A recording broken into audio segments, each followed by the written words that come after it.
네, 안녕하세요. 세상을 읽는 리뷰의 코너 속 코너죠.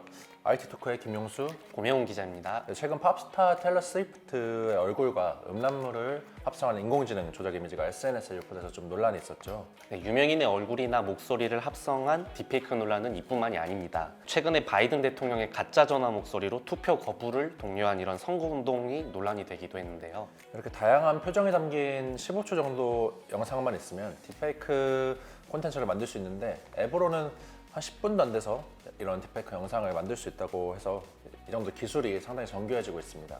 총선을 앞둔 국내 상황도 예외는 아닌데요. 정치권에서 선거에 악용될 것을 우려해 이른바 딥페이크 금지법을 만들었습니다. 문제는 총선을 앞두고 일일이 잡아내기엔 너무 많다는 건데요. 이런 입법적 조치 외에도 IT 업계 안전장치 마련 등 다양한 분야에서 적극 참여해야 한다는 목소리가 나오고 있습니다. 딥페이크 관련해서 다양한 논의 지점을 짚어보고자 국내 AI 윤리 분야 석학인 서울여자대학교 김명주 교수님을 모시고 이야기 나눠보도록 하겠습니다. 네, 저희가 IT 토크를 진행하면서 정말 다양한 IT 관련 전문가들을 모셔왔는데요. 오늘 모신 게스트분은 정말 요즘 가장 핫한 분이라고 해도 과언이 아닌데요.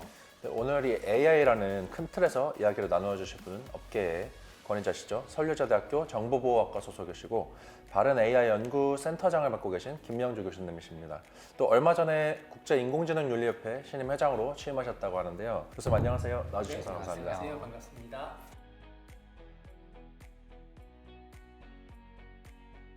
교수님 요즘 한창 여기저기 요청을 많이 받으시고 출연도 많이 하실 텐데 요즘 어떻게 많이 바쁘게 지내시고 계신 것 같은데? 네, 아무래도 이제 선거철이다 보니까 선거철에 특히 이제 AI 딥페이크가 많이 문제가 될 거라고 그래서 그런 쪽에 관련된 인터뷰나 이런 강의들도 많이 했고요. 말씀하신 것처럼 이제 최근에 이제 국제인공지능윤리협회 이제 회장이 되면서 또 쌓인 일들이 많더라고요. OECD 안에 AI 협의체가 있어요. 글로벌 협의체. 여기 협의체가 한 달에 한 번씩 회의를 하면서 프로젝트를 해요. 그것도 만만치 않고 그래서 몇 가지 이제 일들을 같이 하면서 좀 정신없이 보내고 있습니다. 인공지능의 윤리, 디지털 성범죄, 또 교육과 정책 등 정말 다양한 분야에서 이제 교수님께서 활동 중이신데 오늘 딥페이크와 총선에 좀 더 포커스를 맞춰서 이야기를 나눠보려고 합니다. 딥러닝과 가짜가 합쳐진 단어인 딥페이크, AI를 기반으로 활용한 인간 이미지 합성 기술인데요. 최근 이런 딥페이크 관련 큰 이슈가 있었죠. 네, 테일러 스위프트의 이제 사례인데요. 테일러 스위프트의 얼굴과 음란 사진이 합성된 이미지가 이제 온라인상에서 17시간 만에 4,500만 회 이상 조회됐다고 합니다. 이제 여기서 놀랐던 지점이 좀 여러 부분 있는데 딥페이크 기술이 아주 높은 수준으로 발전했다는 점과 또 이런 기술이 불법 음란물에 이용됐다는 점, 해당 음란물이 게재된 소셜미디어 X에서 좀 대응이 미흡했다 이런 부분에 대해서 좀 이슈들이 많았습니다. 먼저 전문가이신 교수님께서 보셨을 때는 지금 현재 딥페이크 기술이 얼만큼 정교해졌는지 또 얼만큼 위험할 정도로 좀 발전해졌다고 좀 보시는지 좀 궁금한데요. 사실 딥페이크라는 용어가 나오기 시작한 게 2018년도로 기억을 해요. 그 당시에 이제 오바마 대통령 가짜 영상 만들어주고 우리나라도 문재인 대통령 영상이 만들어지고 이제 그랬던 때이기 때문에 기술적으로는 벌써 한 6, 7년 됐죠. 요즘은 기술이 좋아져서 육안으로 구분하기가 되게 힘들어졌습니다. 당시에는 이제 재미로 만들었죠. 그게 순식간에 이제 되게 연예인들, 이게 다 딥페이크가 적용이 되면서 농담처럼 K-팝 여성 스타들은 다 자기의 음란물을 가지고 있다. 이 정도까지 이제 굉장히 유명해졌죠. 그래서 영국에서 그 당시에 전 세계적으로 딥페이크 영상을 많이 가지고 있는 나라 중에서 한국이 3위로 꼽혔습니다. 그 정도까지. 최근에는 이제 정치인들, 특히 이제 이번에 선거가 되면서 이게 정치 분야로 되게 막 들어오기 때문에 거의 이게 진짜 영상이야, 가짜 영상이야 구분이 힘들어졌기 때문에 더 효력이 더 커지는 것 같습니다. 그럼 이 앞서 잠깐 SNS 플랫폼 언급을 했는데 X, 이제 예전 구 트위터죠. 네. 이 트위터의 대응에 대해서도 많은 비판이 제기됐습니다. 당시 X가 17시간 동안 대응을 하지 못하다가 문제된 계정을 정지하고 해당 이미지 삭제하는 조치를 취했는데 이런 좀 시간이 많이 지연이 됐다 이런 그렇죠. 지점에서 비판이 있었던 일부러 거잖아요. 지원한 것 같은 느낌이 들죠. 네. 일론 머스크가 X 소유주가 된 이후에 표현의 자유를 좀 주장을 하면서 네. 대응 부서를 없앤다거나 했던 논란의 부분들이 이번 사건의 계기로 좀 제점화가 된 것 같아요. 사실 이런 부분이 이제 소셜미디어 플랫폼 기업들이 좀 앞으로 풀어야 할 숙제라고도 생각이 되는데요. X에서 말하는 아까 이런 표현의 자유라는 것과 또 소셜미디어에서 이러한 딥페이크를 악용해서 만든 콘텐츠에 대처하는 것, 이런 것 사이에서 좀 윤리적 딜레마에서 좀 어떻게 보시나요? 그 일론 머스크가 트위터를 인수할 당시에 아무래도 이제 가입자를 많이 확보를 해야 되기 때문에 표면에 내세웠던 게 언론의 자유였던 것 같아요. 그러다 보니까 당시에 그 유대인들에 대해서 반대 입장했던 나치즘 막 주장했던 사람들이 계정을 다 클로징 시킨 걸 다 오픈 시켜주고 뉴스에 이제 굉장히 많은 초점이 됐었는데 이 연장인 것 같습니다. 그러다 보니까 X에서 마음대로 글 쓰도록 하고 그런 것들이 이번에 이제 테일러 스위프트 건에서 이어졌다고 많이 보고 있고 17시간 동안이나 본인은 그렇게 피해를 당했는데 플랫폼은 그냥 그대로 방치한 거 아니냐, 이거 의도적 방치다, 이제 그런 이야기를 했고 심지어 그 백악관에서도 멘트를 칠 정도였으니까 워낙 비난이 심하니까 이제 급기야 이제 신뢰성과 안전을 위한 센터를 그 다음 날 만들었고요. 트위터가 대응한 거 보면 또 재미있는 게 그 음란물만 사실 이렇게 트위팅된 것들만 다 잡아내면 되는데 그냥 테일러 스위프트 자체 키워드가 검색이 안 되게끔 그날을 막아버렸거든요. 가장 손쉬운 방법이죠. 일반적인 동영상까지 접근 못하게 했던 플랫폼의 이제 도덕성 내지는 나름대로 책임성, 이것이 이제 오히려 이 사건 때문에 이렇게 많이 부각이 됐던 것 같아요.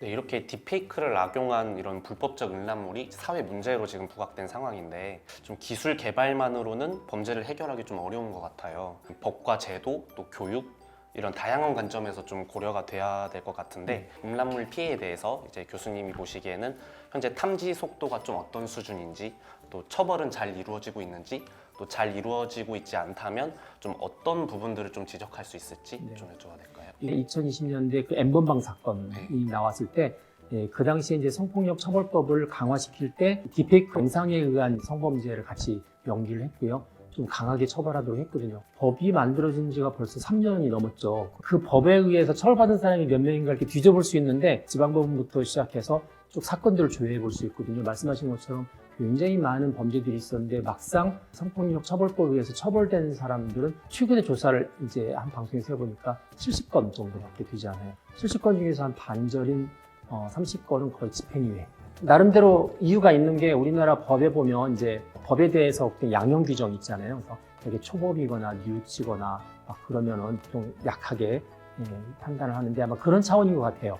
그런데 이제 일부 판결을 이렇게 보면 판사님들이 이 양형 기준에 준해서 이렇게 좀 약하게 판단할 때 우리 여성 단체가 볼 때는 막 열받을 수 있는 표현을 했는데 첫 번째, 이건 직접 찍은 게 아니다. 그러니까 직접 찍은 음란물하고 다르다. 그러니까 처벌을 좀 약하게 한다. 또 하나는 이것 가지고 돈을 번 게 별로 없다. 그럼 직접 찍지 않고 돈 안 벌면 그냥 된다는 이야기처럼 메시지가 들리니까 또 이런 양형 기준도 좀 강화할 필요가 있다는 생각이 들어서 문화적인 거, 법적인 거가 좀 더 한 번 좀 더 다시 좀 새롭게 들여다볼 시기가 되지 않았을까 생각합니다.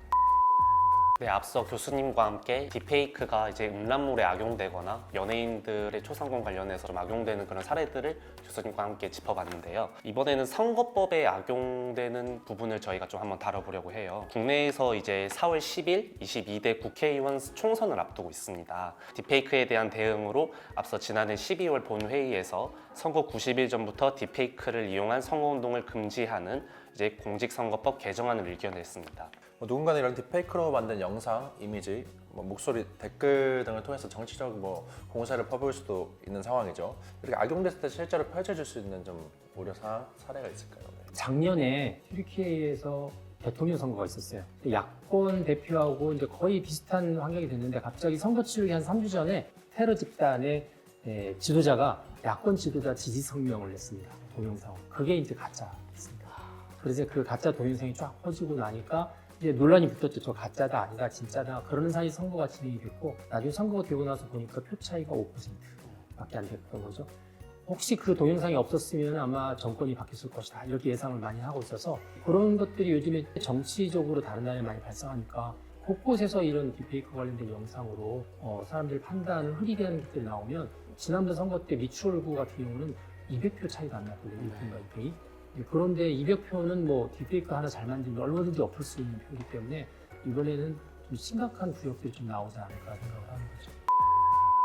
이렇게 말씀 주신 것처럼 딥페이크 영상이 선거에 미칠 수 있는 영향이 또 되게 클 것 같은데요. 중앙선거관리위원회는 70여 명을 투입한 전담팀을 꾸리고 이제 1월 29일부터 2월 16일까지 딥페이크를 이용한 선거운동에 대한 모니터링을 했는데요. 총 129건이 적발됐습니다. 딥페이크 영상이 가장 큰 문제가 되는 시점을 선거운동 마감 이틀 전쯤으로 봐요. 이틀 전이나 하루 전. 그러면 특히 이틀 전이나 하루 전은 탁 터트려 놓으면 저쪽에서 이게 가짜인 거를 옹호를 해야 되고 딥페이크 영상을 봤던 유권자들한테 또 일일이 다 아니라는 확인을 해줘야 되는데 그게 불가능하죠. 근데 이게 일주일이나 며칠 전에는 이제 충분히 그렇게 반박할 수 있는 시간적인 여유가 주어지지만 그래서 오히려 역공받을 수도 있죠. 그런데 이제 하루 이틀 전에는 변명할 여지가 없는 시간적인 상황이 되니까 선관위에서도 손도 쓰지를 못하고 이제 그렇게 되면 진짜 혼란에 빠지지 않을까 제일 걱정을 하죠. 선관위도 나름대로 신중을 기해서 뭐 1단계는 뭐 59명의 이제 검사하시는 분들, 2단계는 소프트웨어 검증, 3단계는 3명의 전문가, 인적 자원으로는 한 61명 정도가 동원된다고 그러는데 선거구를 생각하고 아까 집중되는 시간을 생각하면 61명이 작을 수도 있다는 생각을 합니다. 날짜는 몇 시간 안에 가능한데 이거를 검증하기는 상당히 많은 시간 인력이 투입된다. 때를 놓칠 때가 상당히 많을 것 같은데 이런 딥페이크 찾아낸 기술을 선관위에서 다른 걸 이제 차용해서 쓴다고 하지만 직접 개발하는 방법은 없을까요? 장기적인 플랜으로 봤을 때. 주로 이제 딥페이크를 잡는 기술은 딥페이크를 만드는 기술을 갖고 있는 회사가 제일 잘 알아요. 왜냐면 딥페이크 영상으로 생성되는 그 모든 데이터들을 다 가지고 있기 때문에 요즘은 이미지가 워낙 좋아서 이미지를 이렇게 확대해 보면 혈행이라고 그러죠. 피부에 피가 흘러가는 모습들을 약간 볼 수 있거든요. 사람 육안으로는 잘 구분이 안 되는데 파일을 이렇게 보면 그런 패턴들이 나타나기도 하고요. 또 하나는 목소리가 AI로 합성한 목소리의 주파수 패턴하고 사람 목소리도 다르게 나타나서 또 그런 것들은 AI로 한다. 결국 이제 AI가 AI를 잡아내는 형태가 돼서 이제 현재는 육안으로나 육성으로는 참 많이 힘들고 파일의 내부를 들여다볼 수 있는 AI 소프트웨어를 사용하면 좀 괜찮게 잡아낼 수 있는데 비용 문제가 발생하는 게 좀 문제가 되죠. 네. 해외의 딥페이크 규제는 좀 어떻게 이루어지고 있는지도 궁금해요. 올해가 슈퍼 선거의 해라고 하죠. 세계 인구 절반이 투표를 한다고 하는데요. 그래서 4월 국내 총선법과 선거법을 통해 좀 AI를 규제하는 대응이 전 세계적으로 주목을 받고 있기도 한데요. 전 세계적으로 이런 올해를 딥페이크 영상 관련 법안이나 제도에 대해 좀 과도기라고 보고 있는 것 같아요. 교수님 보시기에는 이 글로벌 차원의 좀 흐름이나 국내 흐름을 어떻게 보고 계세요? 뭐 딥페이크를 법으로 보통 이제 규제를 한다고 그럴 때 많이 쓰는 방법이 딥페이크로 만든 영상에 이용자의 의지와 상관없이 이거는 딥페이크로 만들었다고 이렇게 딱 박아놓는 거예요. 뭐 우리가 흔히 말로 라벨이라고 하기도 하고 이제 법률용어로는 디스클로저, 폭로라고 하는데 AI로 만든 것들은 무조건 그런 표현을 써야 되고 얘가 AI로 만든 건지 아닌지 식별할 수 있는 워터마크를 박아라. 이게 유럽연합의 인공지능 법이 이제 아마 3월 달에 본회의를 통과할 건데 얘는 이제 시행하려면 2년이 필요해요. 시행되려면 아직은 멀었고요. 법은 만들어졌지만 미국 같은 경우는 작년 10월 말에 조 바이든 미국 대통령이 AI 행정명령을 발동했는데 미국의 행정명령은 거의 법이거든요. 얘는 조금 빨리 시행이 됩니다. 이제 본격적으로 하려면 좀 워터마크 같은 경우도 좀 미국 상무성에서 만들어서 배포하겠다고 그랬기 때문에 좀 시간이 걸리는데 그래서 요즘은 플랫폼 기업들이 스스로 그 규제가 있다고 생각하고 자기들이 스스로 지금 지키려고 굉장히 많이 발표를 하고 있어요. 그래서 메타 정보라고 그래서 아까 워터마크와 관련된 이런 정보도 집어넣겠다 막 이렇게 했지만 나쁜 마음을 먹은 전문가들이 빼낼 수 있기 때문에 되게 이제 의도적으로 딥페이크를 쓰려는 사람들한테는 그런 규제들이 사실은 별 의미가 없어요.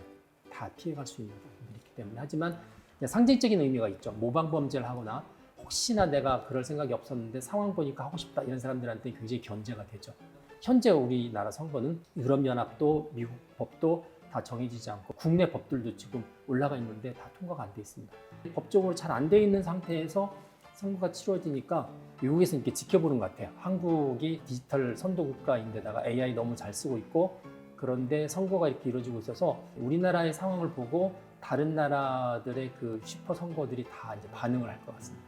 강력하게 해야 될지 아니면 이대로 그냥 자정작용에 의지해도 될지는 이제 우리나라 선거를 보고 결정하지 않을까 생각하고 있습니다.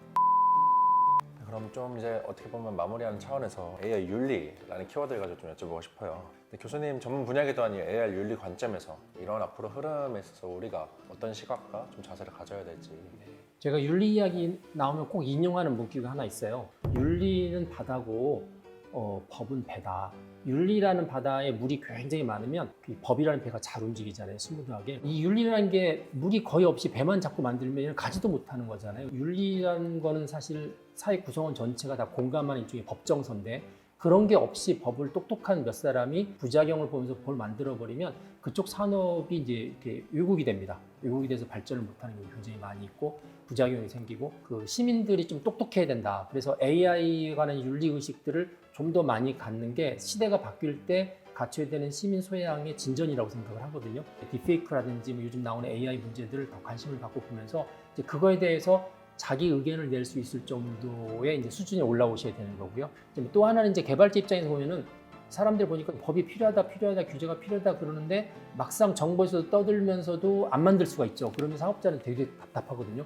도대체 규제를 하겠다는 거야, 말겠다는 거야. 법을 만들 거면 최소한의 것을 위해서 빨리 만들었으면 좋겠고 대신에 얘 시행은 2, 3년 있다가 시행했으면 좋겠고 우리나라에서만 통하는 게 아니라 모든 나라에서 통하는 거로 만들었으면 좋겠다. 그리고 이제 마지막 정부한테 부탁하는 거는 우리나라에서 만든 규제를 기업이 지키면 유럽연합이나 미국 가서는 또다시 그걸 지키는지 안 지키는지 테스트나 뭐 인증받지 않도록 호환성 있게 좀 해줬으면 좋겠다. 이제 그런 생각을 합니다. 그러면 우리나라 기업들이 좀 덜 고생할 수 있고 또 우리나라 지키는 거가 세계 표준이다. 뭐 이런 인식들을 가질 수 있기 때문에 그런 노력들이 좀 필요하지 않을까 생각합니다.